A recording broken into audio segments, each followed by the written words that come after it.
Welcome to our webinar, How to Improve the Patient Experience Without Wasting Time, Money and Resources.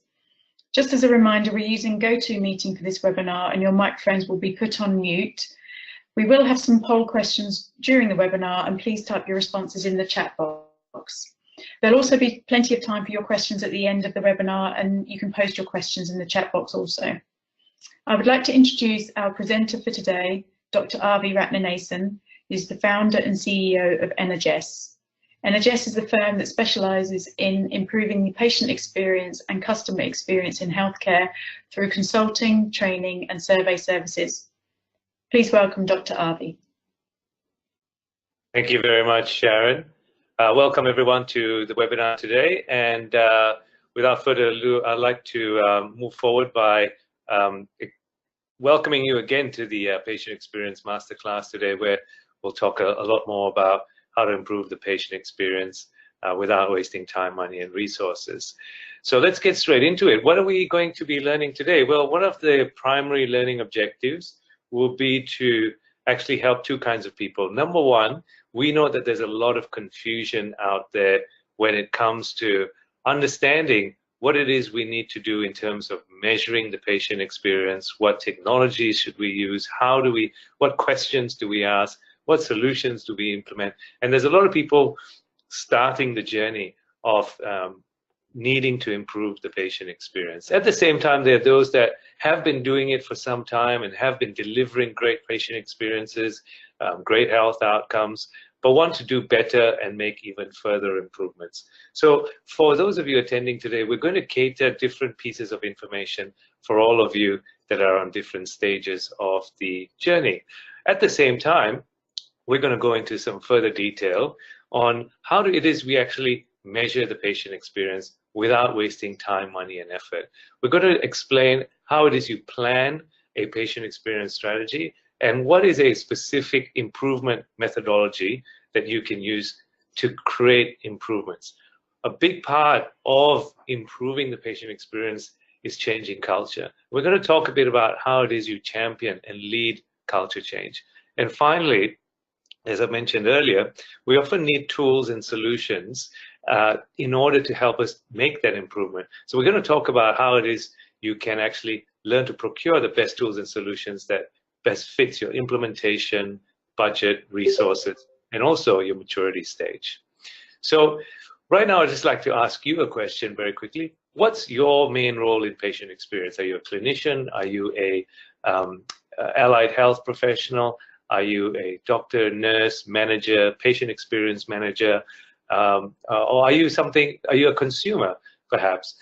Type that into the box on the right, and let's just have a look at what diversity we have in the audience today. Whilst we're doing that, I'll go a bit more into our background and as Energesse. So Energesse is now close to 6 years old. We've been working on changing the patient experience globally. We work with hospitals and health districts such as Western Sydney and Southwest Sydney and New South Wales, which include Westmead and Liverpool hospitals, some of the largest hospitals in the state. In addition, we have worked with health insurers like NIB and Bupa and so on. Sorry, I seem to have lost my presentation. There, we're back on. And we also work with organizations such as primary health networks, IVF clinics, research institutes, as well as many others in this space of healthcare. So the reason we do this is because the patient journey transcends not just hospitals, but also clinics, technologies, companies, and pharmaceuticals, and so on. So we really work across that whole sector from the US, UK, Australia, and many other countries. So in doing a lot of this work across different parts of the sector, we've realized that organizations have needed often surveys or real-time patient feedback, and we do a lot of survey development and customization.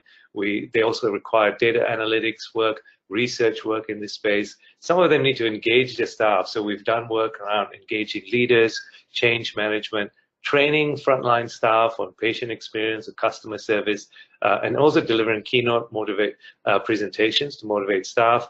We've run strategy workshops to help implement solutions and consult in this space. We help with outcomes realization and program evaluation. And I'll talk to you a bit more about how we help organizations evolve their patient experience through a patient experience maturity model and maturity evaluation tool. Because we know that healthcare now is moving towards the quadruple aims, and these quadruple aims are: one is to actually improve the patient experience, two is to improve health outcomes or population health. The third one was really around how do we improve value or lower cost per capita, or for the private sector, improve revenue. Whilst the quadruple aim, or the fourth aim that came out from the literature in Bodenheimer, was all around improving that clinician or staff experience. And so in a lot of the work that we do, we try and make sure that the organization or your department or your team or your ward or your clinic is really thinking about these quadruple aims when setting about these goals. Because patient experience indicated, or the patient experience itself is linked to multiple performance indicators. So for example, this Productivity Commission report showed that public hospital performance was dependent on not just the patient satisfaction, but also many other aspects such as waiting times, accreditation, continuity of care, adverse events. They're all linked to that patient experience. And this is why patient experience is really important, because it affects so many performance indicators. But when we review the evidence of the literature on patient experience, we see that all these systematic reviews show that there really isn't one single best way to improve the patient experience. There's no one single solution. And it's even difficult to define one specific problem.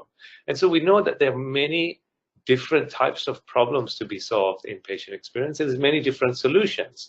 And so how do you solve for that? Well, one of the things that we've realized through analyzing the literature over these many years, and I've been in healthcare over 20 years now as a doctor, to being in the pharmaceutical and biotech industry, to working with Energesse for the last few years, but there are 4 critical success factors. And the one is you need to have timely and granular measurement of patient experience, whether that's through surveys or real-time feedback. This is critically important. The second is you need to have a strategy. You need to have an improvement methodology to improve the patient experience. That's also very, very important. Third is you need to effectively lead, change, and energize your culture in your organization.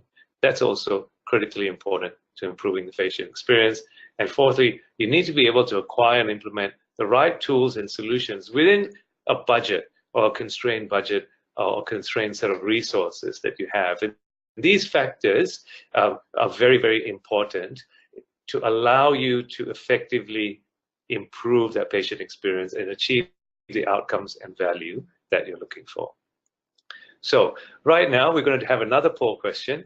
On the right column again, within your box, chat box, please type in what's been your main challenge to date. Is it around surveying and getting more timely measurement?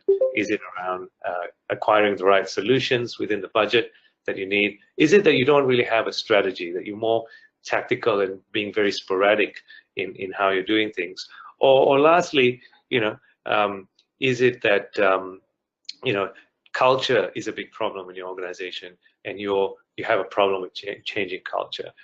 Feel free to go ahead and type that into the chat box as well. And whilst you're doing that, one of the things that I realized that there were a lot of people in hospitals, clinics, and so on, doing surveys or conducting surveys or statewide surveys. And one of the big problems that they found was that the surveys were very slow. They took a long time for the results to come back. Sometimes it could take weeks, months, sometimes even more than a year for the survey results to come back, which really wasn't very timely and very difficult then to actually implement improvements, because the people on the wards would have changed by the time the results came back. So you couldn't really make the improvements in a timely manner for those patients. As a result, that critical success factor that we realized was that you needed timely and granular measurement. And so a few years ago, we actually brought in a solution to actually help measure patient feedback in real time, and that was introduced at Western Sydney Local Health District and Westmead Hospital, but also then was spread to the other hospitals in New South Wales, and that included Southwest Sydney Local Health District which included Liverpool Hospital. And that looks like this. So there was multiple ways to collect the feedback, but really real-time feedback could be customized with questions. The platform could be customized with questions that were quantitative in nature, such as the questions that you see here. How likely are you to recommend your ward to family or friends if they require similar treatment? But also not just the quantitative questions were important, it's also important to collect the qualitative data. And that can be in the form of questions, it can be in the form of stories. And so this platform also has fields to collect the free text questions. So I'll let you read that for a second. Now you can see here why the free text is really important, because it tells you specifically where the problem is coming from, whether it was they understood a person, whether it was noise at night. And that the important thing is to, apart from collecting that free text, but also having multiple different channels to actually collect patient feedback data. So these platforms, and the one we introduced was called MES Experience, was able to be loaded onto kiosks, on iPads or tablets, so volunteers could walk around the wards. It was linked to SMS surveys that could be sent out. It could be added to emails, but also paper surveys could be uploaded onto the system in order to collect data. And what this allows is for hospitals or clinics to collect feedback from different parts of the organization so that you could make improvements on those different parts of the organization. In addition to that, you also have to analyze the data, and this platform included an artificial intelligence or natural language processing algorithm called PanSensic, which was able to analyze the word clouds of the feedback coming through, but also map that to emotions and it could see where patients were experiencing anger, frustration, fear, love, and delight. And if you tap into these bars, such as the frustration bar, it will actually drill down into specifically which ward, unit, or clinic that frustration is coming from, and the raw comments that patients were experiencing. Now, a very good example of this was a project done by Krisan Segaram and Catherine Maka called We've Got Your Back, and this was done at Western Sydney Local Health District in partnership with the Agency of Clinical Innovation. They gave us permission to share some of this, their presentation that were done recently, and they conducted a project whereby they wanted to improve the access to care for patients with back pain referred to Westmead's neurosurgical clinics. And they wanted a more cost-effective patient-centered service by August 2018. One of the big problems they had a lot of people that were not attending their appointments. They had difficulty accessing, and they realized that some of their referrals and triaging process needed to improve, as well as the fact that they needed to enhance the communication. And they actually did a very, very good analysis that, currently only 1 in 6 patients were able to see or get an appointment within a timely manner. And if this continued, it would be 1 in 15 by 2020. So the waiting time was a real problem for them. They realized that, many patients were actually suffering quite a bit with their back pain in the time that they're waiting for this clinic, and they often weren't being communicated very well in terms of how long they needed to wait or when exactly they were going to get their appointment. And so they introduced a real-time patient feedback solution. They branded it in their own way. They called it the My Experience Matters platform. They worked with volunteers to collect feedback on wards, but they also introduced it on kiosks, and that's the team over there. And through the implementation of this data, of the survey, they collected data on different domains of patient experience, such as kindness and respect, involvement in care, clear communication. And, they got all these comments like no one cares, or, we weren't getting good customer care. And their scores, as you can see, were in the red zone, particularly around clear communication. So they did a deeper dive to look into what was going on, particularly with the long waiting times that do not attend. And one of the root causes that they found was that only 1% of people actually received a letter for their appointments. So it was quite interesting that despite there was the fact that they were sending out text messages, letters, and so on, only 1% of people were actually receiving their appointment in this analysis, and that they were losing $400 per 15-minute appointment every time someone didn't turn out. So this is a very deep analysis, which led them to a series of solutions whereby they actually restructured how they ran their clinics, such that some of the clinics were actually physiotherapy-led from now onwards, rather than purely doctor-led. They reallocated some of their administrative staff for bookings, so they changed some of their resourcing. And in addition, they also had multidisciplinary team spinal case conferences that actually helped prioritize or triage patients in a different way. As a result of doing that work, they found that their scores actually improved over a period of time through the collection of more timely feedback, and this improvement was sustained. They asked them specific questions around whether did staff explain things in a way that it could understand, and before the project, the results were 41.18% for all of the time, but comparing after that project and implementing those solutions, they found an improvement of 50%, which is an excellent result. And at the same time, when they asked people how likely are they to recommend the service, again, they saw a significant improvement of patients recommending the service after they instituted those 3 improvements. So, again, from doing that free text analysis, they found that there was more positive comments coming through the feedback. As a result, using this real-time feedback, they actually found that it was very effective to help them to evaluate the service changes, collect qualitative and quantitative data, allowing patients in the multi-channel approach, sending these surveys to people at different time points, even in their homes, digitally, allowed them to collect more feedback and understand why problems were happening, such that they embedded the My Experience Matters survey into how they delivered services. So this is a very important point to realize. If we look at the bottom of this graph here, when you're doing your surveys, really you're collecting data. You're collecting different points. It could be yes, no answers, 5 out of 10, agree, disagree. And then the next step we see most patient experience managers and so on do is they translate the data into information, which is in the form of reports, whereby you get responses like 68% of patients are disturbed by noise at night. But really what you need to do is change that information into knowledge, which becomes actions. So if you're getting noise at night and you're seeing noisy doors being the cause on wards X and Y, then you need to translate that into an action, such as fixing a door. And you saw that in the case of the neurosurgery clinic, they actually instituted 3 solutions, which was the case conferences. They also improved how communication was occurring at the physiotherapy clinics, and so on.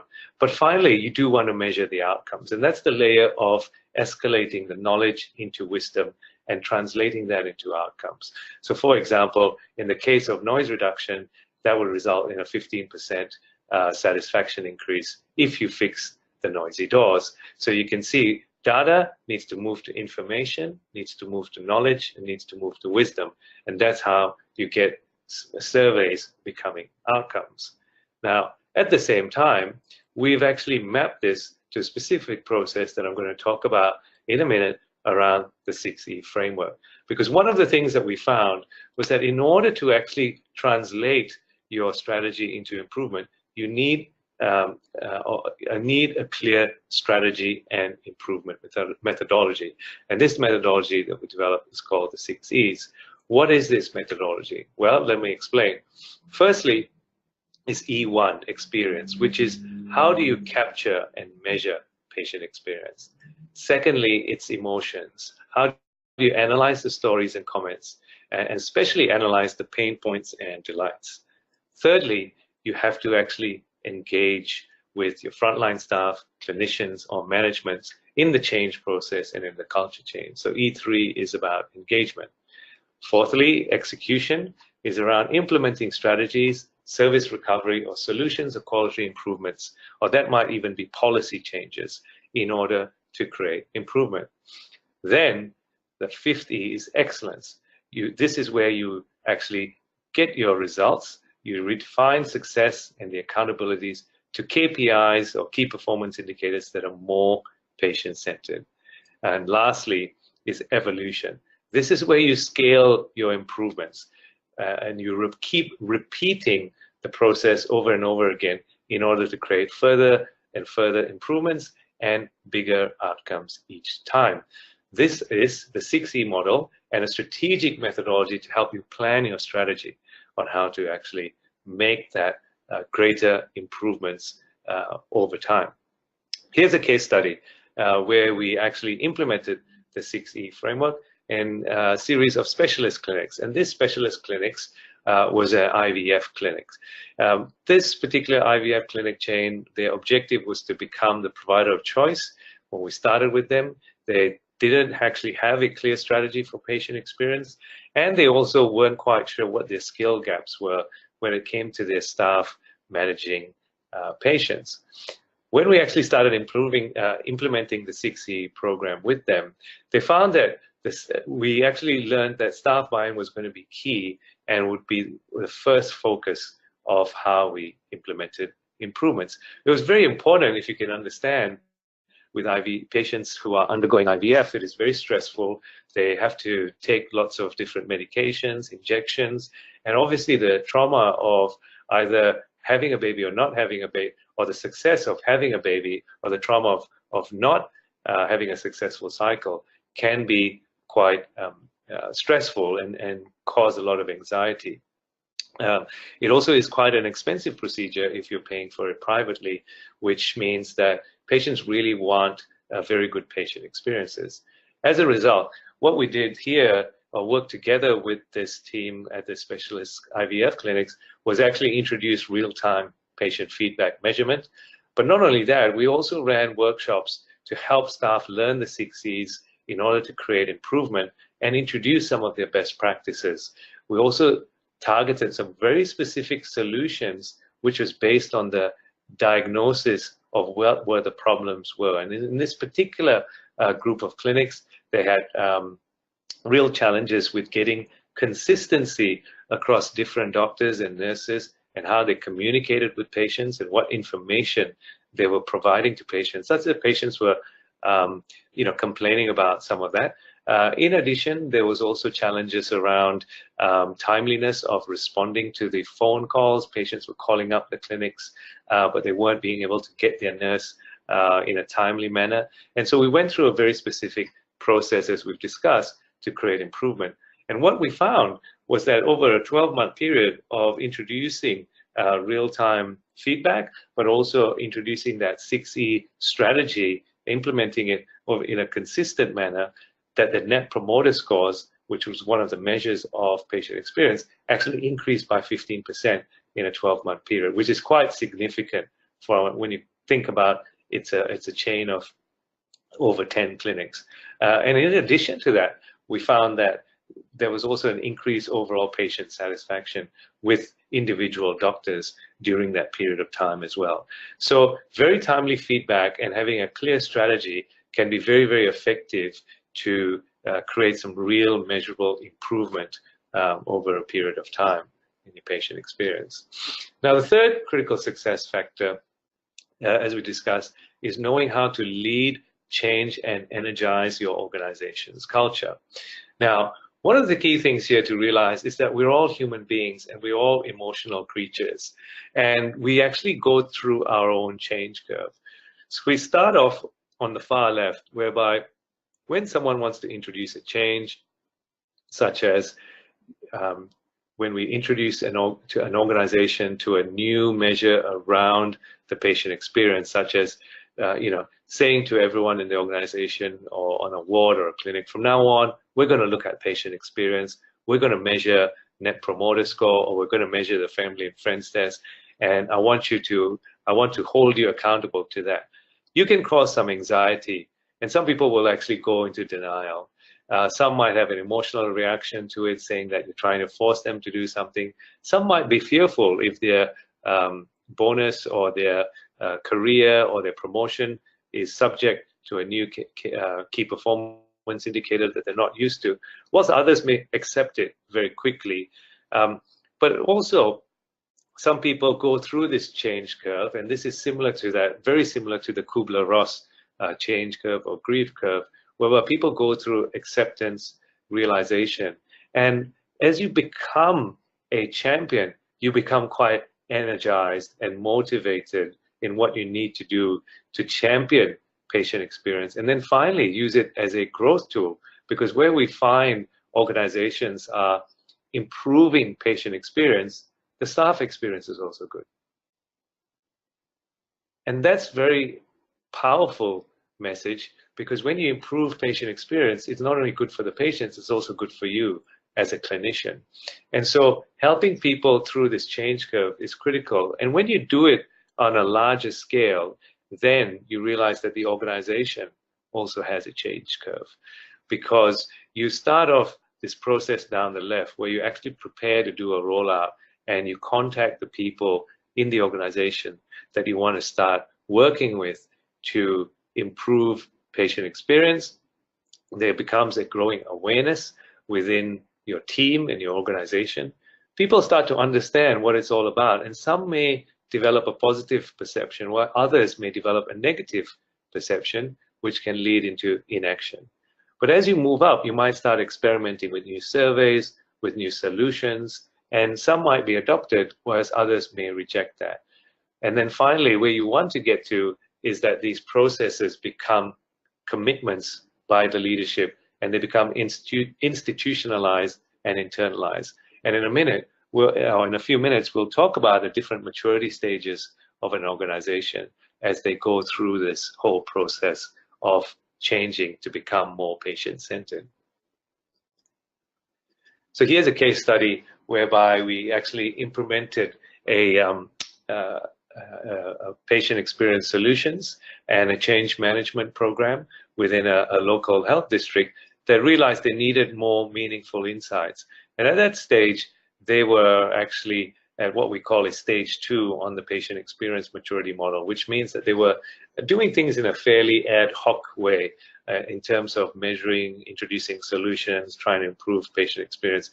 And they really were aiming to become better at this, what I call a stage 3 or organized on the maturity spectrum. And what we helped them do using the 6 E's, using real-time feedback, was implement very specific targeted solutions based on a very specific evaluation called, which we now call the patient experience maturity evaluation. As I mentioned, we introduced real-time feedback. We helped them gather some best practices that they could implement specific to their organization. And we also helped them engage their leadership and their frontline staff. And over a 2-year period, what we've started to see is a 10 to 15% increase in patient experience scores across different units and wards. They've now have 32 quality improvement projects that are using patient feedback in order to create improvement, which is really quite remarkable considering before, they did not have a structured way to collect the patient voice into their projects. They've now got some very impactful and visible strategies. The program itself has won 2 district quality awards in 2017, was also nominated as a finalist for the Best Digital Transformation Project at Australian Healthcare Week. And also the patient experience indicators have been, over the last 2 years or so, a key performance indicator that even the board of that local health district monitors and reviews on a regular basis. So really starting to, over that 2-year period, using these programs and structures, starting to see a real culture change occurring.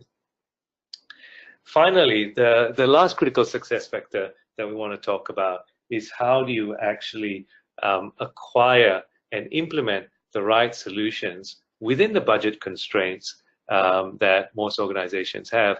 I tend to have, many clients, whether they're CEOs or directors or managers or even clinicians that say, look, we don't have a lot of money to spend on this. How do I actually make the improvement that I want to make when we don't have a lot of budget? Well, and this is particularly tricky when in the marketplace at the moment, there are many solutions, there are many technologies for surveys, for beds, for lighting, for noise tracking, for a whole variety of things, patient education materials, bedside entertainment systems, iPads and tablets. It really can be a very confusing space. So how do you actually decide what is the right solution for you and your organization? Well, one of the things to firstly realize here is that, it's one of the key tenets of starting to improve patient experience is reminding people to smile. And what is the cost of a smile? Just think about that for a second. It really costs us nothing. And it doesn't always cost a lot of money to improve the patient experience, specifically if you know exactly how to do it and what tactics are required to do it. And so one of the things that we've done quite a lot is re-educate to a number of open workshops, in-house training, run roundtables, and even do them on-site, off-site, or even online to teach people that there are different ways to solving the patient experience problem without, spending a lot of money on it. And in applying a lot of these models that we've used, such as the 6E methodology and so on, we've seen some of our clients go on to deliver very successful improvements in very interesting ways. And this is another case study that won the Energesse Malaysia Patient Experience Award from the Bagan Specialist Center in Malaysia. And what was really interesting here was that this hospital had a problem whereby their cafeteria was undergoing renovation, or actually a big part of the hospital was undergoing renovation, and the cafeteria had to be closed. And one of the things that they did at the time was actually measure patient feedback across the hospital. And surprisingly, one of the things that they found in the feedback was that, most people complained that there wasn't anywhere else they could go to get food during this renovation period. Now, that might seem like a small problem, but it's actually a very big problem when people are coming from long distances to a center. They have to wait quite some time to see the doctor, and obviously some of them are sick or not well as well. So not having an easy access to food was really a tight problem. And so, setting up a whole new, or building a whole new cafeteria would have been a very expensive exercise for this particular hospital, and they didn't have a lot of budget to play with. So they got creative. And one of the things they did was, in getting to the root cause, was that people needed a timely way to get access to food. And so what they did was they actually took a drug trolley, and you can see that on left, and it was unused in one of the clinics, and they actually converted that trolley into a food trolley. So it became a mobile food cart. And they worked with the team at the Bagan Specialist Center, worked with the dietitians to actually identify healthy food that they could place onto the food trolley, as well as worked with the cafeteria staff to identify what food could be sold relatively quickly, could be made relatively quickly, that they could load up onto this trolley as well. And so they then tested this trolley out, and obviously you can see it was very, very nicely designed. They tested this trolley out and actually brought it out to patients in waiting rooms and different parts of the hospital, and they could fit it into the lift, and they could go to different floors, and it was absolutely fantastic, because when they measured the patient feedback post initiation of the trolley, they found that 3 months later there was definitely less frustration around the fact that there was no food in the cafeteria. So in a measurable way, not only did they, when you think about the quadruple aims, they improved feedback, they did this in a very low-cost way. They help improve the satisfaction of patients, but they also earn some revenue as a result of being able to sell food from the trolley as well in a very creative way. So it doesn't always take a lot of resources. But what's very interesting is, what we've realized is that different organizations need different solutions at different times. And as a result, we've developed this patient experience maturity evaluation tool that can actually assess the organization's capability in measuring and improving the patient experience. and then actually map you to a maturity model. What stage is your organization or department? Are you at stage 1, limited, stage 2, doing it in an ad hoc manner? Are you at stage 3, organized, stage 4, managed, or stage 5, in a leader position as far as patient experience maturity is concerned? And this staging then translates into an action matrix, which can actually advise you onto specifically what actions you should be taking depending on which stage of maturity your ward, clinic, department is at. And so these tools are now very advanced tools that can actually give you very specific solutions at the right time to help you improve your patient experience.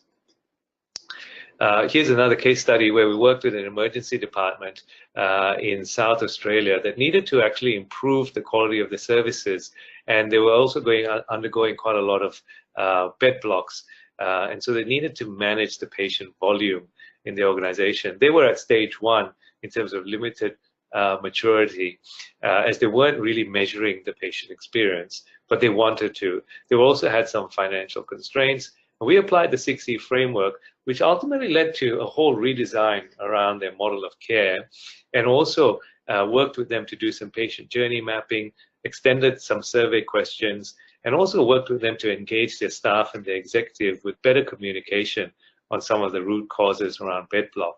Now, after implementing this program, they had some fantastic results, because as they were a private contractor within a hospital, after implementing this program, the contract for their working with the hospital was renewed long term. So they got some very strong success in working with the hospital. The director of the emergency department was delighted with the whole redesign process using the 6E framework and the questions set around that. The measurement led to improvement. This was all done within a budget that they managed to achieve. And not only that, the hospital also decided to work with them on a second phase of service redesign. But an additional bonus for this particular director of ED, I heard that they also won a second contract with another hospital using this new model of care in ED, which was more patient-centered, using some of the tools that I've just described. So as you can see, the 6E framework and the methodology can be used in a number of ways, depending on which department, which clinic, or which organization you're working with. It also applies to, as I've talked about, it applies to acute care facilities and services such as hospitals, but it can also be applied to primary care, and we've done some work in that space. Specialist care I've talked about, it can include radiology, pathology clinics. If you're in a procedural facility like daycare hospitals, can be applied to that. I've already mentioned earlier, allied health have been involved in this space as well. And it doesn't matter what commercial models you work with, whether you're in the public sector, private sector, or not-for-profit, the model still applies for improvement. In addition, in some of the hospitals that we work with, sometimes the model is applied to units, wards, or even departments, and sometimes it's applied in call centers as well. Aged care is a very interesting area as clients and residents start to ask for better improvement. And also disability care is another area, as in Australia in particular, organizations are moving towards more consumer-directed care, which is really allowing the consumer or the patient to actually choose the type of care that they want.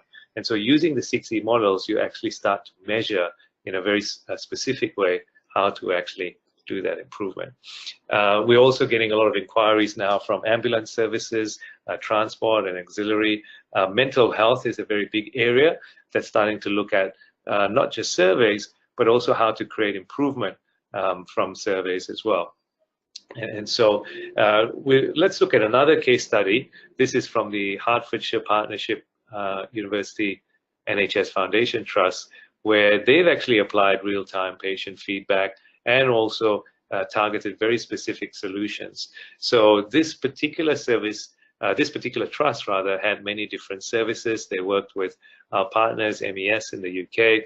And you can see here on the left, they had a number of different services, which all had different issues that they were scoring poorly in. So you can see on the left, top left, Albany Lodge, one question was, if you came here from another service, were you kept informed throughout the process? They were scoring really low. But one of the things they did there was, the action they took was, at staff meetings, now the team will discuss how the trust can improve the transfer process. So they did that on for a regular period for 3 months and measured it again, and they saw improvement. Likewise, they went to Astley Court and Aston Ward. So Aston Ward, the problem there was, did you feel listened to? They felt that the scores were low, and the action they took there is one-on-one time was set aside for service users to express their thoughts and feelings. And 3 months later, when they measured it, their scores had gone up to 100%. If you go down to Holly Lodge, you know, there was a mental health service. Has your mental health medication and any side effects been explained to you? They're scoring 50%, and their staff also put one-on-one time to actually explain medication in one-on-one and group sessions, and they saw their scores improve. So as I mentioned right from the beginning, the solution that you need to put in place and the action you need to put in place can be different depending on the service. It should be different depending on the service or the problem, but you need to get very specific granular feedback and granular data on what the problems are, and you also need to know what actions you should be taking in order to improve. Part of that comes from using some of the tools that we've already described. Part of that also comes with talking to your staff and your patients to identify what those improvements are. Now, part of culture change that I mentioned is with community. Sorry, somebody's someone come on. If we can just go on mute, please, that would be great.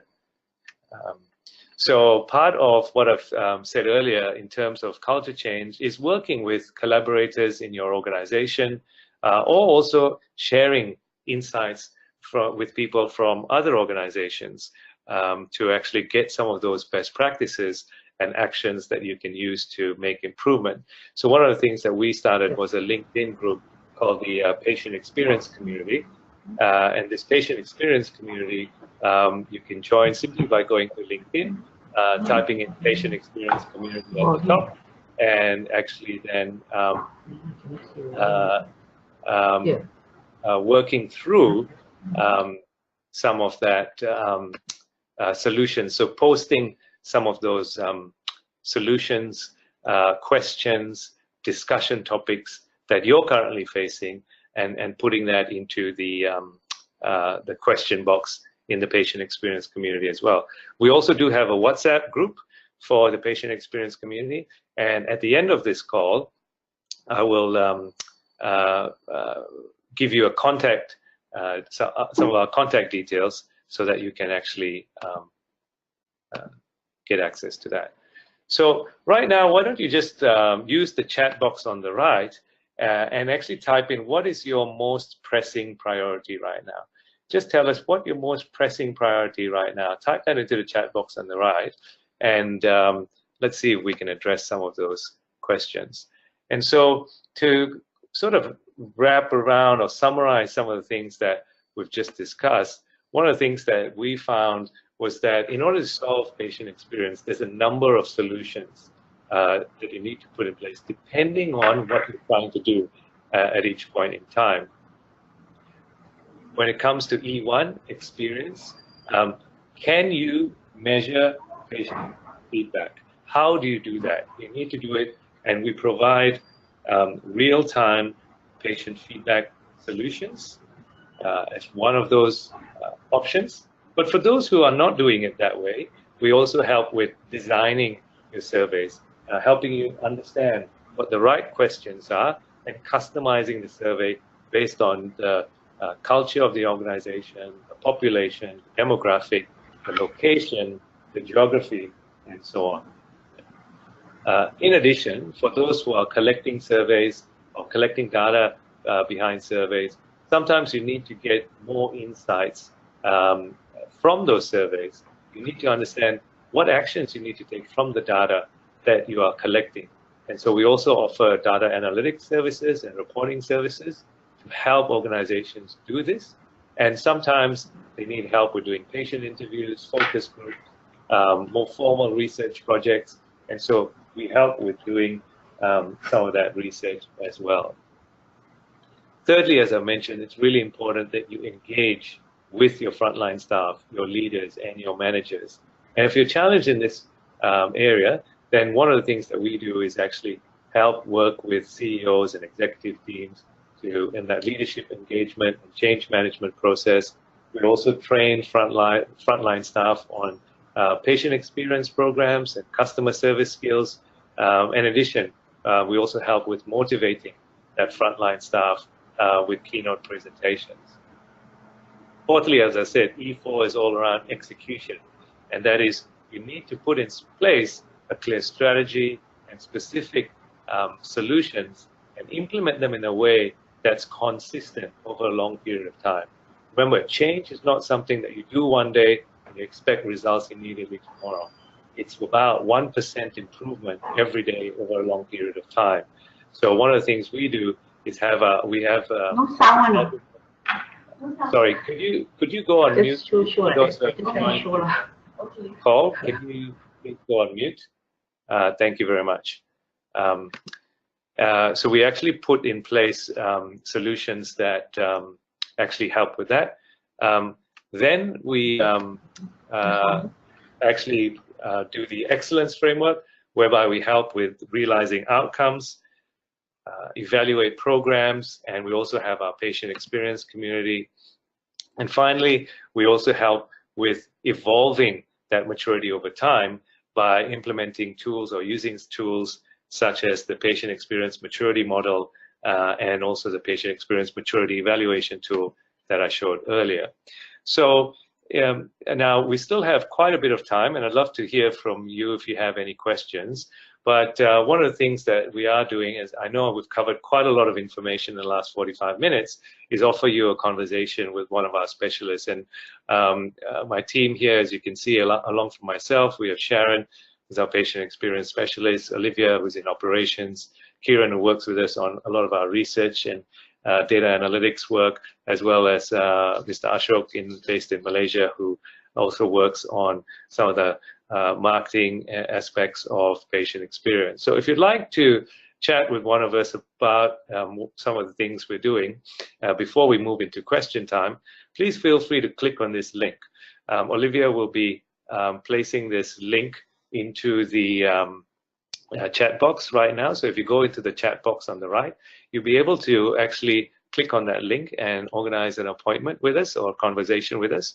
Or in addition, you can email us at info@energesse.com, and one of the team will get back to you on a time to have a chat and actually discuss with us where you are at the moment, whether you feel that some of your challenges are more around frontline staff engagement, whether it's more around engaging your CEO or how to have a conversation with your CEO or executive around getting engagement. Some of you may be challenged with designing your surveys or not quite sure how to analyze those surveys, or perhaps you're not quite sure as to how to actually create or make improvements and how to actually measure those outcomes.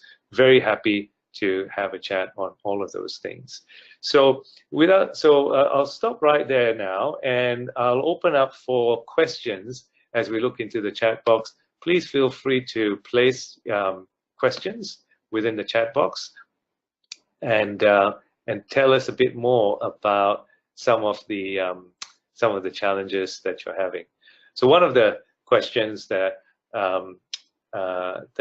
we've seen from Aideen was that don't really have a strategy and the current methodology requires a review.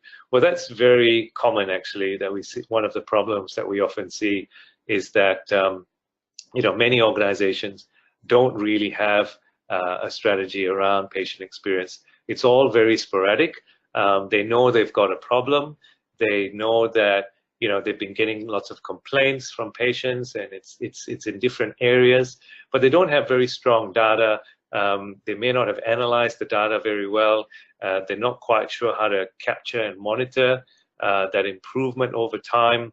We also see that often they have difficulty engaging the frontline staff to act on some of that feedback and to either speak better or to actually reduce the noise on their wards. So it's not very targeted in some of the solutions that they're implementing.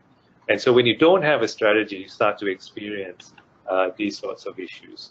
And that's a real problem, because over a period of time, whether that's months or years, you end up wasting a lot of time and resource being very tactical, but not actually getting some very clear outcomes, as I've shown you in the previous case studies. So thanks for sharing that, Nadine. If anyone else has any questions, please feel free to post into the chat box on the right. But I might just go back one step to actually talk a bit about some of the solutions here, and go back to this particular case study where you can see at Hertfordshire they had different problems occurring on different units at different times. And they were able to analyze what was the specific problem at specific units and actually create some specific actions around that. But you'll find that organizations that have 30 or 40 or 100 of these sorts of improvements occurring, or even more than that, have a very clear strategy in place, quite like the 60 Dutch framework. So, great. If anybody has any other questions, please feel free to type that in. As I mentioned, Olivia has put the link in on the far right. And if you feel like you need to have a conversation with someone to actually bounce some ideas or understand what some of the challenges are that you have and want some ideas as to how to actually make improvements, please feel free to click on the link on the right, or I'll show that sign again with our email address. Just moving forward here. And that's it right there. You can either click on the link or just contact us, info@energesse.com. Really simple. So, ladies and gentlemen, thank you very much for your time today. Thank you for dialing in. If you have any questions, as I said, feel free to reach out to us. We're here to help, and this is part of our mission and vision, is to really help improve the health experience of 1 billion lives all around the world. And we're progressing that day to day. We'd love to help you on your mission as well, and look forward to hearing from you and connecting with you moving forward on the mission of improving patient experience as well. Thank you very much. Goodbye, and look forward to hearing from you again soon. Thank you.